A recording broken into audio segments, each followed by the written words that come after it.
កលិបសូនេះជា025បងខ្ញុំនៅសក្នុងស្តុប12គ្រឿងទេបងសពខៀវមួយហើយនឹងប្រភេទ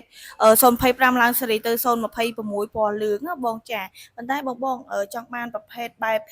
សាបសាបហើយបែបតែមតិចតួចអត់សូវចូលចិត្តបែបលេងតែមច្រើនណាបងអាចយក025បាន025ពណ៌ខៀវនេះគឺស្អាតខ្លាំងមែនតើហ្មងណាបងហើយរូបរាងក៏ដូច026ដែរមានខុសគ្នាអីទេរបៀបប្រើប្រាស់ក៏ដូចគ្នាហើយ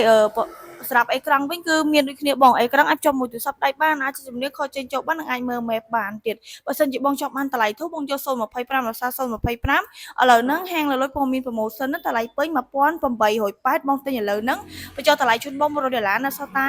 1780ទេបងហើយបងបានចាប់រង្វាន់ Lucky Draw មានលុយ$20រហូតដល់$100ឈ្នះសំបុត្រតលេងអ៊ីតាលីឈ្នះរង្វាន់ប្រចាំខែ$300ទៀតបានទៀតបងនៅចង់អាន025បងអាចត្រាក់ត្រង់មករកហាងនៅលុយតាម page តាម Telegram បានណាបងនៅសល់តែតិចតួចទេបងចង់បានអីមកយកបាន